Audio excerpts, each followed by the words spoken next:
नमस्कार, मी डॉक्टर ज्योत्स्ना पाटील, संचालिका Poona preventive cardiology centre. सुंदर दिसणं, छान दिसणं, स्वतःची पर्सनॅलिटी खूप छान असणं असं सर्वांनाच वाटतं आणि त्याचा परिणाम म्हणजे आपण वजन आटोक्यात ठेवण्यासाठी प्रयत्न करतो. परंतु फक्त एवढ्याच गोष्टीसाठी आपण वजन कमी करतो का? तर नाही. वजन कमी करण्याचे आणखी बरेचसे फायदे आहेत. त्यातल्या त्यात हृदय रुग्णांसाठी वजन कमी करणं ही खूप फायद्याची गोष्ट आहे. जसं वजन आपण कमी करतो तसे आपल्या हृदयाच्या स्नायूंना बळकटी मिळते, आपल्या रक्तवाहिन्यांना बळकटी मिळते, परंतु त्याचप्रमाणे आपलं संपूर्ण शरीर निरोगी राहण्यासाठी मदत होते. आता ते कसं? तर सगळ्यात महत्वाच्या 5 गोष्टींपासून तुमचं जेव्हा तुम्ही वजन घटवायला जाता तेव्हा 5 गोष्टींपासून तुम्ही परावृत्त होत असता. तर ती सगळ्यात पहिली महत्वाची गोष्ट आहे ती म्हणजे उच्च रक्तदाब आटोक्यात येतो, ज्याला आपण बीपीचा त्रास म्हणतो. जसं वाढतं वजन आणि बीपी हे दोन्ही आजार एकत्रितपणे नेहमी येत असतात.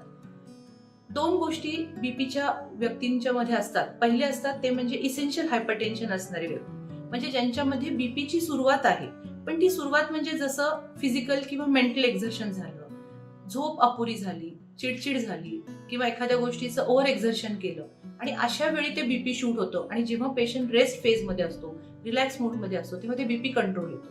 अशा इसेन्शियल हायपरटेन्शनच्या लोकांनी जर वजन आटोक्यात ठेवलं किंवा वजन कमी करायला जसे सुरुवात होते तसं हळूहळू त्यांचं बीपी कमी होतं. किंवा ज्यांना मुळातच उच्च रक्तदाब आहे, बऱ्याचदा असं होतं की एकदा एक बीपीची गोळी सुरू असते, काही दिवसानंतर आणखी आम्ही एक ऍड करतो, आणखी दुसरी, अशी 3-3, 4-4 बीपीच्या गोळ्या काही रुग्णांना घ्याव्या लागतात. जसं तुमचं वजन आटोक्यात येतं तसं हळूहळू आम्ही गोळ्यांची संख्या कमी करतो. काही वेळा तुमचं बीपी पूर्णतः कंट्रोलमध्ये राहतं किंवा वाढत्या बीपीमुळे तुमच्या किडनी फंक्शन्सवर किंवा तुमच्या हृदयावर जो लोड येत असतो किंवा त्याचे जे कॉम्प्लिकेशन्स घडत असतात ते सर्वप्रथम कंट्रोलमध्ये येण्याचा गोष्ट घडते. दुसरी महत्वाची गोष्ट असते ती म्हणजे ज्याला आपण सेकंड पार्ट म्हणू, जो सेकंड इम्पॉर्टंट पार्ट आहे तो म्हणजे तुमच्या शरीरामध्ये इन्फ्लेमेटरी चेंजेस कमी होतात. आता इन्फ्लेमेशन म्हणजेच काय की सूज येणं. तसं पाहायला गेलं तर आपल्या शरीरामध्ये फॅट सेल्स असतात. फॅट ही काही वाईट गोष्ट नाहीये, तो ऍक्च्युली तुमचा एनर्जी स्त्रोत आहे.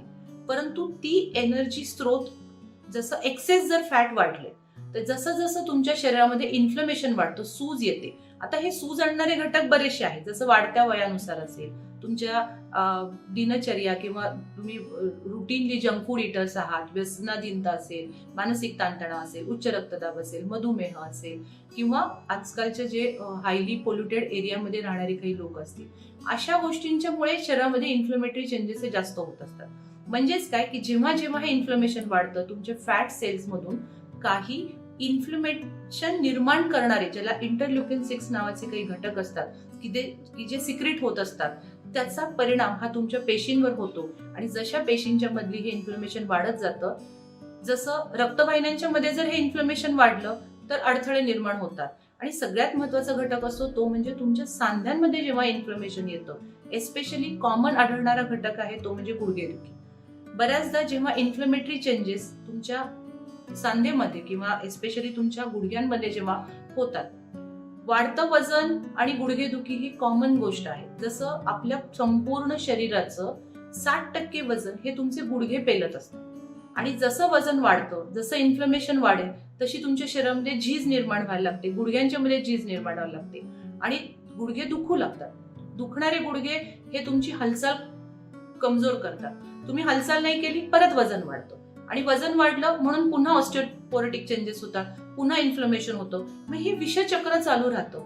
तर एक्झॅक्टली जसं तुम्ही वजन कमी करता तशी तुमच्या सांध्यांमधलं सूज किंवा रक्तवाहिन्यांच्या मधली सूज, ज्याला इन्फ्लेमेशन म्हणतो, ते हळूहळू कमी येतं आणि ते कंट्रोल येईल तेव्हा बऱ्याच अंशी तुम्ही ह्या सांधेदुखीपासून किंवा गुडघेदुखीपासून तुम्ही परावृत्त होता. तिसरा महत्वाचा फायदा जो वजन घटवण्यामुळे होतो तो म्हणजे तुमच्या शरीरातलं इन्सुलिनचं प्रमाण आटोक्यात ठेवलं जातं. मुळातच इन्सुलिनला आम्ही वेट गेनिंग हॉर्मोन म्हणतो. म्हणजे जसं भारतीय आहार पद्धतीमध्ये आपण जास्तीत जास्त कार्बोहायड्रेट किंवा पिष्टमय पदार्थ जास्त खातो. जेवढे पिष्टमय पदार्थ खाता त्याच्या पचनासाठी इन्सुलिन जास्त वाढलं जातं. दुसरी महत्वाची गोष्ट, जेवढ्या वेळा आपण जेवतो तेवढ्या वेळा शरीरामध्ये इन्सुलिनचं सिक्रेशन जास्त वाढत असतं. अल्टिमेटली हे शेवटी विषचक्र आहे. म्हणजे तुम्ही इन्सुलिनचं प्रमाण वाढलं, इकडे तुम्ही जास्त कार्बोहायड्रेट पण खाताय, तुम्ही जास्त वेळ जेवताय आणि त्याचा परिणाम हा इन्सुलिन लेवल जसे जसे वाढत जातील तशा तुमच्या शरीरामध्ये तुमचं वजन वाढण्याची गोष्ट ही जास्त घडत असते. जेव्हा तुम्ही वजन घटवण्याची सुरुवात करता किंवा जसं वजन कमी व्हायला लागतं तशा तुमच्या पेशींच्या मध्ये इन्सुलिन रेझिस्टन्स निर्माण होतो. अल्टिमेटली इन्सुलिन लेवल्स कमी राहतात. त्याचा परिणाम हा तुमच्या शरीरामध्ये आपोआप सगळ्यात महत्वाचा घटक घडतो, तो म्हणजे मधुमेह आटोक्यात येतो. अल्टिमेटली याचा जो परिणाम आहे, वाढत्या इन्सुलिनमुळे जो रक्तवाहिन्यांवर येणारा कडकपणा आहे किंवा त्याच्यामुळे होणारे जे कॉम्प्लिकेशन जातात, जसं हार्ट अटॅक असणं, ब्रेन स्ट्रोक होणं वगैरे, तेही कंट्रोलमध्ये येतं. त्यामुळे सगळ्यात महत्वाचा तिसरा फायदा आहे तो म्हणजे तुमच्या शरीरातले इन्सुलिन लेवल्स या कंट्रोलमध्ये येतात. चौथा महत्वाचा घटक आहे तो म्हणजे वाढत्या वजनामुळे बऱ्याचदा झोपेवर त्याचा परिणाम हा जास्त होतो, ज्याला आपण स्लीप ॲपनिया म्हणतो किंवा अपुरी झोप. जसं जसं वजन वाढतं तसं तसं त्याचा परिणाम हा झोपेवर होत असतो. झोप अपुरी होते म्हणून तुमच्या शरीरामध्ये आणखी काही घटक असे जे वाढतात की ज्याचा परिणाम तुमच्या पुन्हा वजन वाढीवर होतो. हे पण दुष्टचक्र आहे. त्यामुळे जसं तुम्ही वजन कमी कमी करत जाता तसं त्याचा परिणाम हा तुमच्या झोप शांत लागणं किंवा पुरेशी झोप मिळायला लागते. झोप जेवढी व्यवस्थित होईल तेवढे बॉडीमधले इन्फ्लेमेटरी चेंजेस कमी होतात. त्याचा परिणाम तुमच्या शरीरावरचा ताण कमी केला जातो. अल्टिमेटली सगळ्या सिस्टीम ह्या रुटीन मध्ये व्यवस्थित काम करत असतात. आणि पाचवा अतिशय महत्वाचा फायदा आहे तो म्हणजे जसं तुम्ही वजन कमी करण्याचा प्रयत्न सुरू करता, सगळ्यात पहिली गोष्ट आहे ती म्हणजे तुम्ही हार्ट अटॅक पासून, जो मेंदूचा अटॅक ज्याला आपण पॅरालिसिस अटॅक म्हणतो, या सगळ्यापासून तुम्ही लांब राहता. आता ते कसं?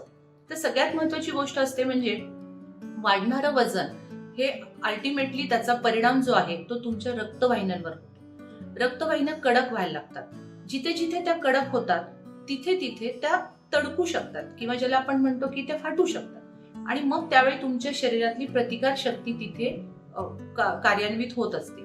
जसं ज्याला आपण HDL कोलेस्ट्रॉल म्हणतो, हाय डेन्सिटी लिपोप्रोटीन्स तिथे ऍक्च्युली जाऊन चिपकत असतात की हा कडकपणा कमी करण्यासाठी. पण एक्झॅक्टली आपल्या शरीरामध्ये उलटं घडतं की जे चांगले कोलेस्ट्रॉल आहे ते कमी केलं जातं आणि नको असलेले जे कोलेस्ट्रॉल आहे ज्याला आपण LDL म्हणतो किंवा ट्रायग्लिसराइड्स वगैरे म्हणतो ते इतके वाढत जातात.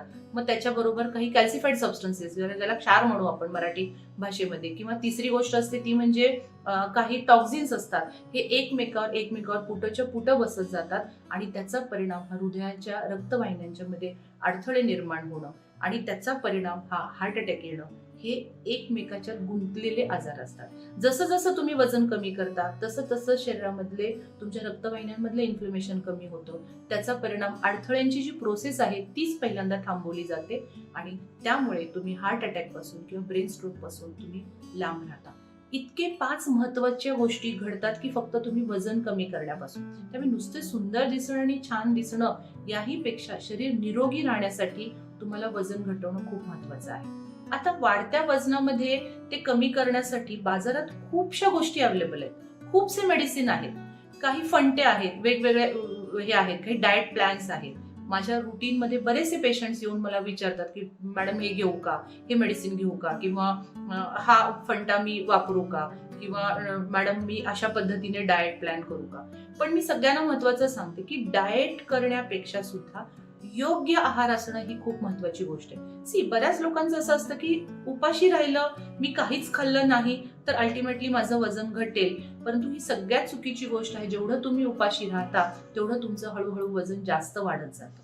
त्यामुळे शरीराला उपाशी ठेवू नका, पण शरीराला योग्य तो आहार देणं ही अतिशय महत्वाची बाब आहे. आता एक्झॅक्टली वजन कमी करण्यासाठी आम्ही काय आहार घ्यावा डॉक्टर, तर मी एक छोटीशी गोष्ट तुम्हाला सांगते की जी लक्षात ठेवायला पण खूप सोपी आहे.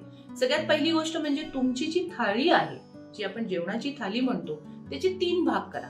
त्यातला पहिला भाग आहे तो प्रोटीनने भरा. आता प्रोटीन 2 प्रकारचे असतात. एक असतं ते व्हेज प्रोटीन, दुसरं असतं ते non veg protein. Non veg protein मध्ये तुम्ही फिश, चिकन किंवा अंडी या पद्धतीने घेऊ शकता आणि व्हेज प्रोटीन मध्ये तुम्ही कडधान्य, डाळी, उसळी वगैरे या पद्धतीने घेऊ शकता. दुसरा पार्ट आहे तो म्हणजे दुसरी थाळीचा जो भाग आहे तो सलाडने भरायचा आणि तिसरा जो भाग आहे तो व्हेजिटेबल्सने भरायचा. आता प्रथिन प्रमाणामध्ये प्रथिन घेणं ही गरजेची बाब आहे. जेव्हा तुम्ही प्रथिन घेता किंवा ज्याला आपण म्हणतो की जे व्हेजी लोक आहेत त्यांनी कडधान्य आणि हे घेतात, त्याच्यामध्ये कार्बोहायड्रेट आहेत पण कॉम्प्लेक्स कार्बोहायड्रेट आहेत, थोड्या प्रमाणात कार्बोहायड्रेट राहतात. मॅक्सिमम तंतुयुक्त आहार की जो तुम्हाला सलाड मधून किंवा जे तिसरा पार्ट आपण म्हटलं व्हेजिटेबल मध्ये पण 2 प्रकार असतात. एक म्हणजे पालेभाजी आणि दुसरी म्हणजे फळभाजी, ग्रीन व्हेजिटेबल्स आणि फ्रूट व्हेजिटेबल.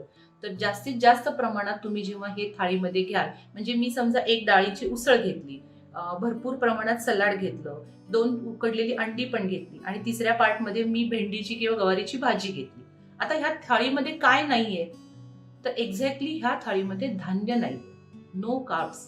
जेवढे तुम्ही धान्यांपासून, ज्याला आपण नो ग्रेन कन्सेप्ट म्हणू, जेवढं तुम्ही धान्यांपासून लांब राहाल, ज्याला आपण म्हणतो ज्वारी किंवा गहू किंवा ज्याला तांदूळ, याच्यापासून बाजरी, याच्यापासून जेवढं तुम्ही लांब राहाल किंवा ते कट आउट केलं, ते तुमच्या आहारातून जर बाजूला केलं, ज्याला आपण म्हणतो less carb diet, minimum protein, maximum salad, maximum fibre diet जेव्हा तुम्ही घ्याल, तेव्हा तुमचे अल्टिमेटली वजन कंट्रोलमध्ये राहतं आणि तेही रेग्युलर वेळेवर जेवणं महत्वाचं राहतं. दुसरी महत्वाची गोष्ट असते ती म्हणजे रेग्युलर एक्सरसाइज. आता एक्सरसाइजच्या बाबतीमध्ये मी मागे पण बोललेली होते की व्यायामाला जीवनाचा अविभाज्य घटक समजा. जसं दिनचर्येमध्ये काही रुटीन गरजा असतात आपल्या, की रोज आपण असं केलंच पाहिजे, लाईक दॅट रोज एक्सरसाइज हा केलाच पाहिजे. काही जण सांगतात की आठवड्यातून 3 दिवस करा, 4 दिवस करा, 5 दिवस करा. मी तर म्हणते डेली एक्सरसाइज करणं गरजेचं आहे. तर व्यायाम करत असताना पण महत्वाचं आहे अति सर्वत्र वर्जय. म्हणजे मी 2 तास एक्सरसाइज करतो, मग ज्याच्यामध्ये जेव्हा तुम्ही जास्त एक्सरसाइज करता तेव्हा अल्टिमेटली तुमच्या शरीरामध्ये झीज वाढत असते. का? कारण कॉर्टिझोल लेवल्स वाढत असतात.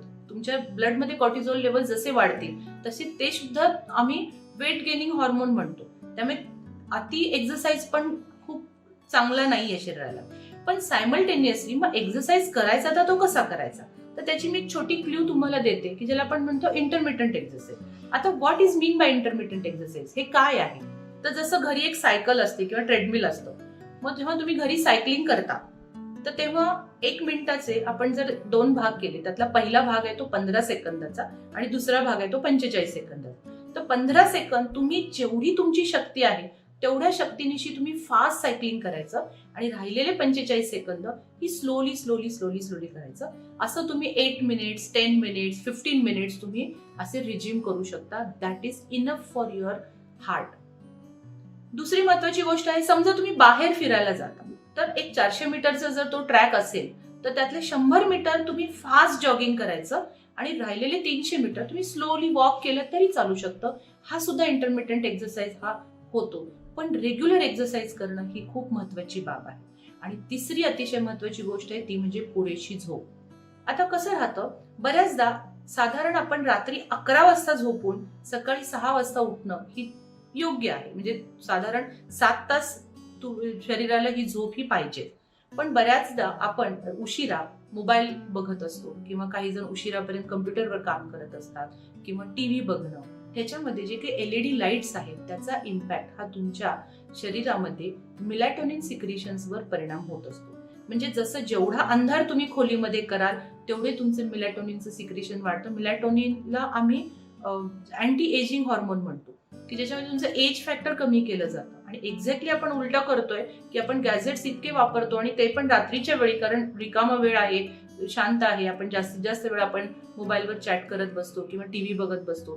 त्याचा परिणाम तुमच्या मेलॅटोनिन सिक्रिशन्सवर होतो. मेलॅटोनिन प्रॉपरली सिक्रेट होत नाही, त्यामुळे झोप अपुरी राहते. अपुरी झोप ही पुन्हा तुम्हाला इन्फ्लेमेटरी चेंजेस करतात आणि त्याचा परिणाम हा वजन वाढण्यासाठी होतो. त्यामुळे वजन जर कमी करायचं असेल तर रात्री 11 वाजता झोपून सकाळी अर्ली इन द मॉर्निंग उठणं ही खूप गरजेची बाब आहे.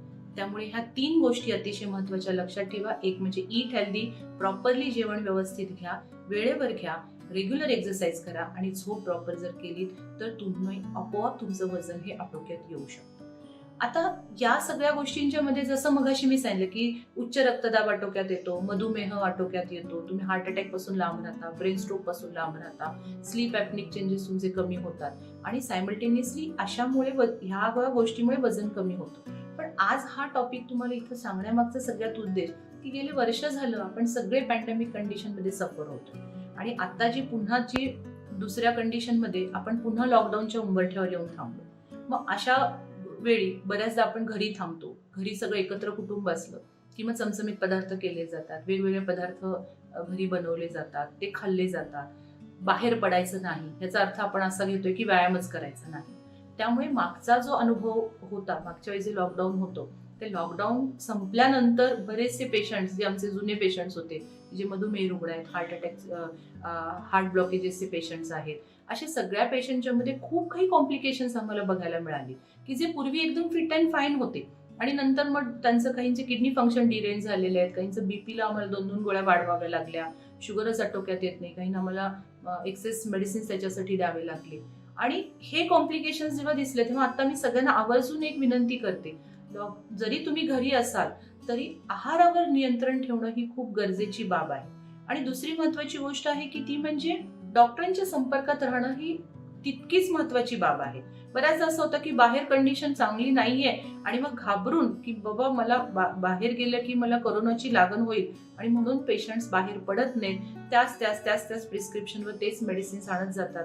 त्याचा परिणाम असा होतो की मग तुमचं बीपी मॉनिटर होत नाही, तुमची शुगर मॉनिटर केली जात नाही आणि त्याचा परिणाम बाकीचे कॉम्प्लिकेशन वर होत असतो. त्यामुळे कृपा करून तसं घाबरू नका. डॉक्टर्स तर सगळे आम्ही प्रयत्न करतोच, आम्ही खूप तुमची काळजी घेण्याचा प्रयत्न करतो. एस्पेशली मी माझ्या बाबतीमध्ये सांगते की सोशल डिस्टन्सिंग पाळून, प्रॉपरली सॅनिटाईज करून, इव्हन पेशंटला आम्ही त्याच्याबद्दलचे अवेअरनेस दिलेला आहे आणि व्यवस्थितरित्या पेशंट ट्रीटमेंट घेतात आणि लिटरली तुमची इम्युनिटी सिस्टीम पण इतकी चांगल्या पद्धतीने डेव्हलप केलं तर त्याच्याबद्दलचा अवेअरनेस आम्ही पेशंटमध्ये वाढवतोय आणि त्यामुळे कोणतंही कॉम्प्लिकेशन्स येत नाही. त्यामुळे घाबरून जाऊ नका. या सध्याच्या कंडिशनला आपण फाईट करत असताना डॉक्टरांच्या संपर्कात राहा. तुम्ही डॉक्टरांना भेटणं, त्यांनी सांगितलेलं ट्रीटमेंट रेग्युलर घेणं ही तितकीच गरजेची बाब आहे. त्यामुळे कृपा करून वाढत्या वजनावर आटोक्यात ठेवण्यासाठी आपण प्रयत्न करायचे. त्यामुळे आज ज्या मी काही तुम्हाला टिप्स दिलेल्या आहेत त्या तुमच्या आत्ताच्या ह्या पिरियडमध्ये घरी राहून तुम्ही नक्की फॉलो करा. Stay healthy, be happy. Thank you.